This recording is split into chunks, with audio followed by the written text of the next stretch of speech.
Hello and welcome back to another how-to paint tutorial. Today we're going to be looking at a Space Marine's Apothecary. Specifically, we're going to be painting him as a Dark Angel. If you've seen some of my other videos in the past, you'll know I kind of have a little bit of a collection, so we're going to be adding on to that. And our end result is going to kind of look something like this. This guy's not quite finished up. He's one of my older models, but just imagine a green shoulder pad instead of a blue one. And I'm going to be doing things a little bit differently. Normally I kind of go through them as I use them, but we're kind of going to be looking at the paints I'll be using at the start here, just because there's a lot. For kind of our main colors, we're going to be doing Gray Seer, Dryad Bark, Caliban Green, and Corax White. And you can potentially consider Mephiston Red as one of our kind of primary colors. We'll be getting a little bit of use out of it. But this model does have a lot of kind of little details. And for that, we're going to be using some paints like Wraithbone. I think this is Everland Sunset. Of course, some Dawn Oil just to kind of finish things off. And for our much smaller details, we'll be doing some Magos Purple. That's going to be for his little... I don't know what you call them, like the oath papers. And then for some kind of shading effects, we'll be using some Warpstone Glow. So we are going to go ahead and get started with some Gray Seer. Now it kind of looks like this model has Gray Seer on him already. That's actually just the primer that I used. I used the Vallejo airbrush primer, as always. Sometimes I forget to mention it though. So I figured I would shout it out at the start here. And we're going to go in with a pretty large size brush. If I could talk today, that'd be great. And getting just a little bit of water on it, we're going to go ahead and thin it down just a bit. And we're going to be applying this pretty liberally to the entire model, as we tend to normally start with.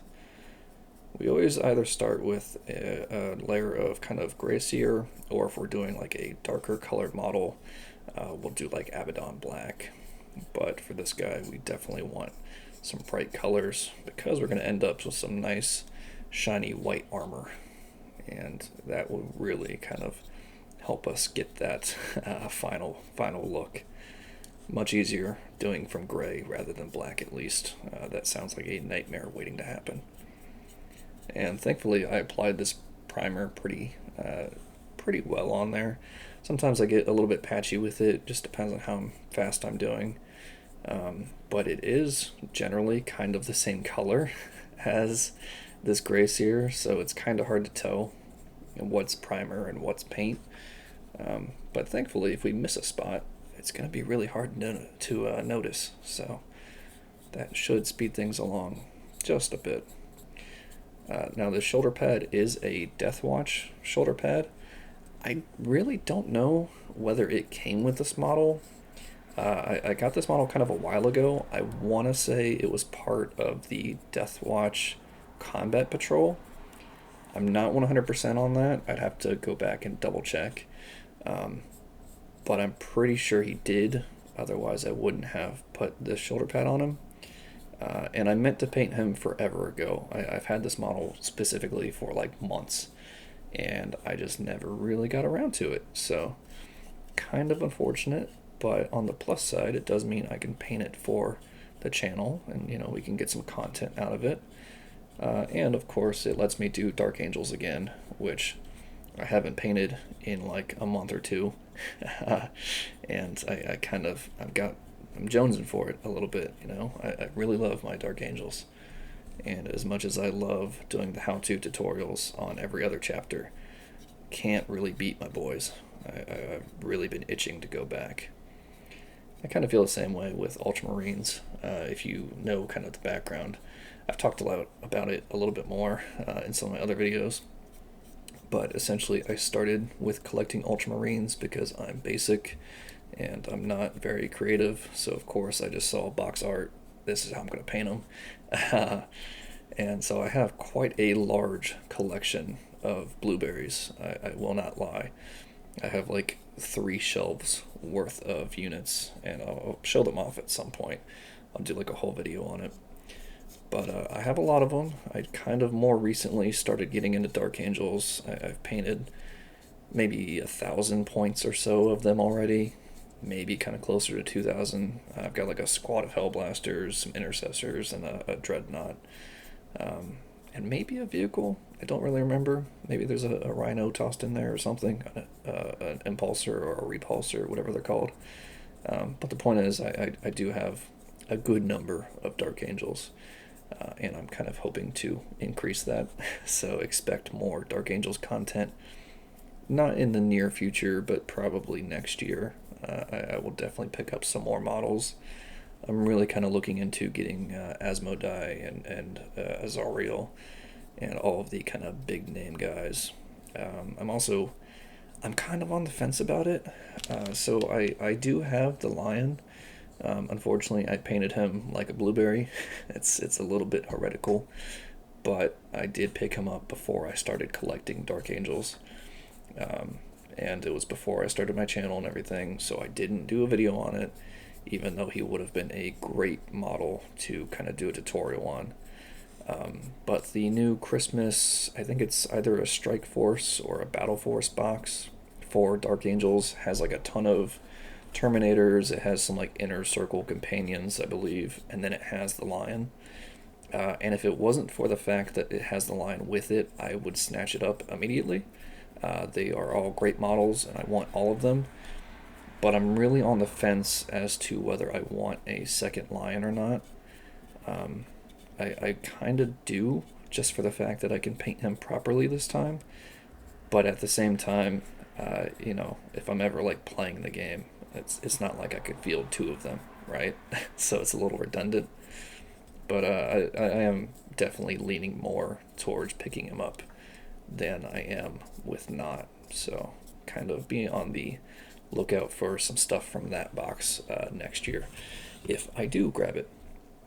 Now that we've finished our Gracier, we're going to start with another layer here. This is going to be kind of our primary base coat. This is going to be Corax White, and I'm going to make sure our brush gets nice and clean for this. I don't want to muddle my precious Corax. And of course we're going to do the same thing. We're going to make sure it's nice and not as thin as the gray, because this pigment is already kind of thinner. The lighter your colors go, kind of the less thin you need to make your paint, from what I've kind of found, at least in my personal experience. You can call me crazy if you want, that's fine. But that's just kind of how it seems to me. And we're going to basically do the same thing. And actually, let me take a solid amount off of this brush. It's a little bit too much on there. Doesn't really seem like it's too thick, it just seems like I have too much on the brush, which is always a concern as well. Kind of some of the things that you do have to kind of constantly keep in track of.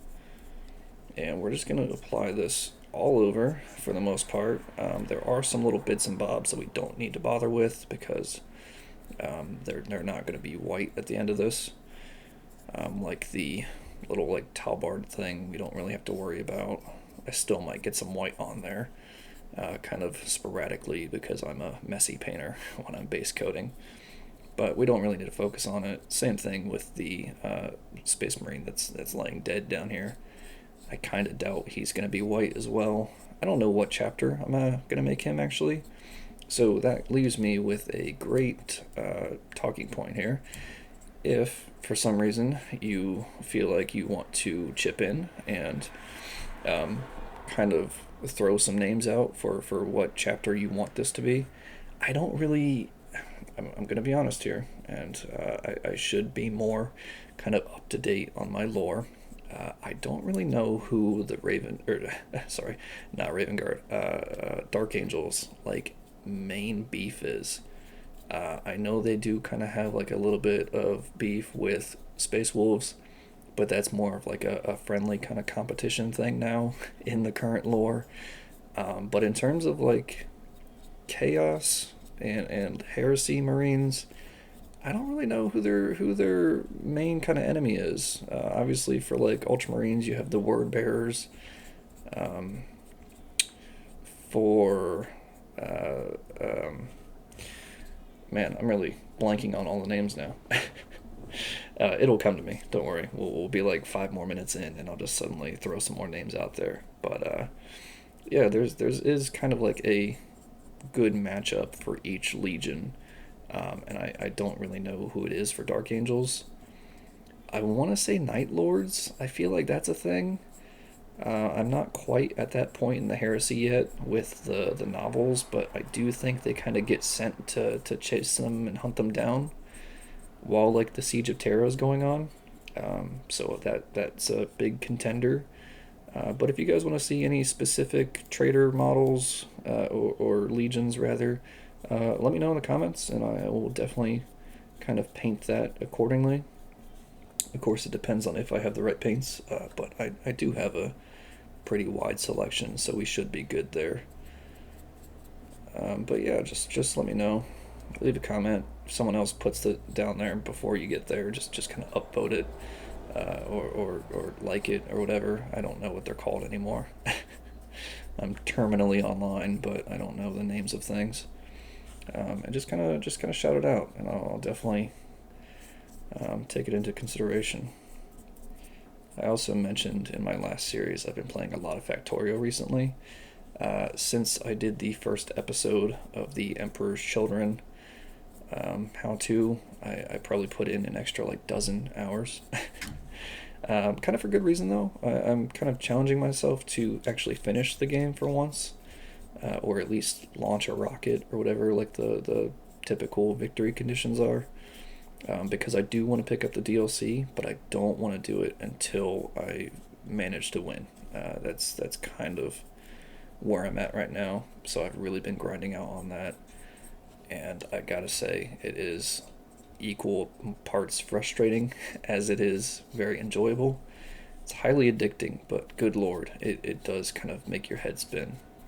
But it's great, and I think it's part of why I like Ultramarine so much is the kind of logistical enjoyment that I get out of it. Now, with that coat being done, and I'm sure we'll have to do some cleanup on it because no way am I going to paint everything else flawlessly here. We are going to move on to our next color, and actually I think we will do some Caliban green here. Why not? This is kind of going to be for our main talberd, and then the shoulder pad as well. And then the other shoulder pad will actually do lead belcher. We're probably going to save that for next time though, because I thought I grabbed some, but I'm not seeing it on my desk.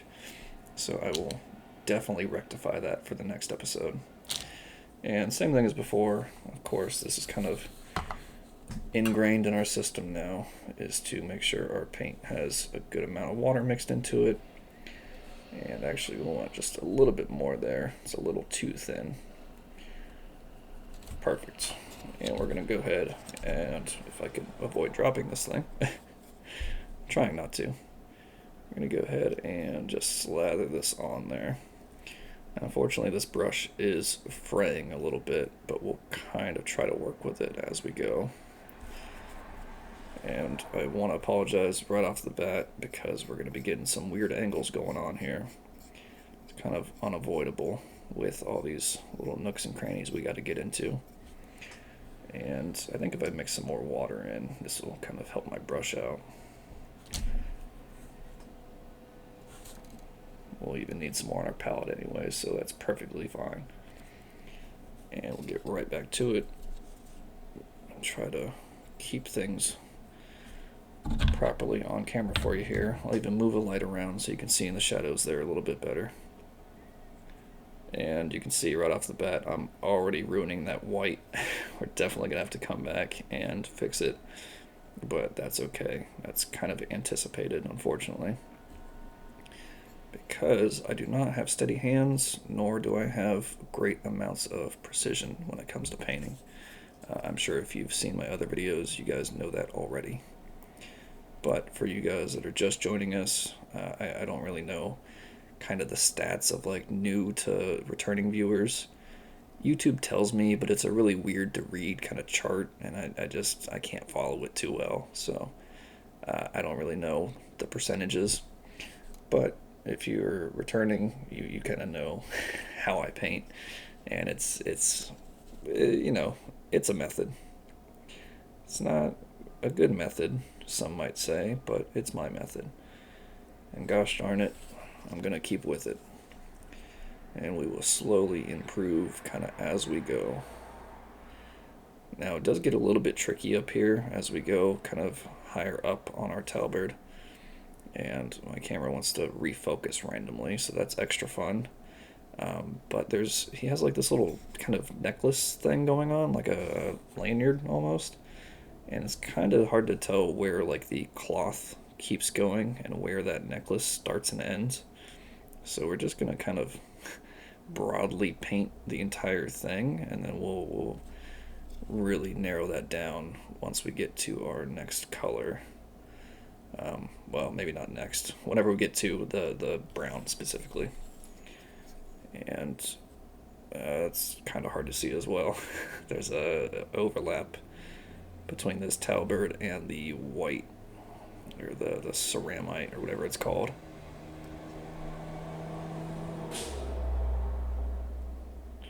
And of course my brush is really fraying again, so we're going to have to keep watering that down. It's always a sad feeling when you know a brush is on its way out and it's just struggling. It's on life support. But that's alright. We'll keep using it while we can. I just really want to get up kind of underneath this shoulder pad. And I think that top of the talberd right there. The other side, and then we get the easier job of doing kind of the between the legs in just a second here. And of course it's going to be much harder to see when we do that, so we can be a little bit more fast and loose with it. I am kind of excited and also kind of dreading all of the little details that we're going to get to do on this.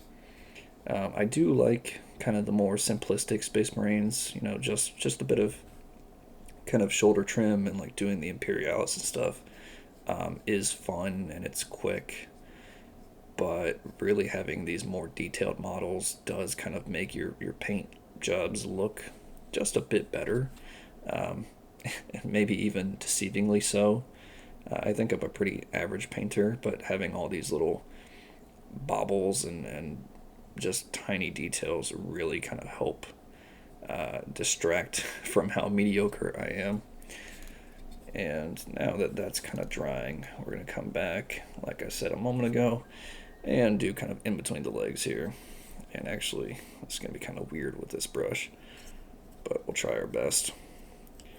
Now this is kind of in the shadows, so it's hard to tell from a glance where we're really even stopping and starting at as we go kind of higher up. But while we're down here at the bottom of it, it is easier to see.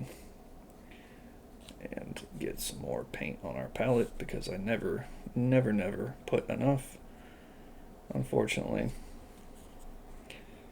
And of course we do some more wacky angles as we try to paint this entire thing. It's even like I have the light shining directly on it. I can't even see the top of that. That holster is in the way, which is fine. I think I got paint everywhere, and we'll come back and do a second layer kind of as it dries. Speaking of which, I think this front is ready for another one. The next kind of step of this, once everything dries and once we kind of have a solid coverage, is going to be with our warpstone. And I'm kind of going to do, well, I'm going to try to kind of do the raised up areas. I'm going to do some warpstone on that. And then the recesses, I'm just going to pour non-oil in, basically. And it'll kind of give us like artificial realistic lighting, hopefully, if it turns out well. I've done like highlights with dry brushing before, and I've kind of gotten the same effect, but I've never done it with like properly brushed on paints. So we'll definitely see how it looks. I am kind of excited to try it though. Equal parts terrified, equal parts excited. But we'll hope for the best. We'll hold out hope that it's all going to go great. And if not, oh well. We'll try it again next time, right? But with that being said, this is kind of as far as we can go without really diving into another big section. So I am going to call it here. Just a few quick reminders before we end things. I do have a Patreon, link is in the description, as well as my email if you guys want to do like commissions, or if you want to specifically like request that I do models and or paint jobs or whatever, and you don't want to put it in the comments for some reason, feel free to contact me there. Everything's in the description, like I just said. As always, I do want to just point your attention to maybe subscribing, commenting, definitely. I love getting feedback from you guys, as well as liking the video if you want. I don't know if that technically does anything for like demographics sake. I don't know. I've always just been kind of told it's a good thing for metrics and stuff. So feel free to do it, or don't. I'm not your dad. I can't force you. But hopefully you guys will join me next time. We'll continue on with our Apothecary here, and it's going to be a few episodes, but we will slowly and surely kind of whittle our way through it. So thank you very much for watching, and hopefully I will see you guys again soon.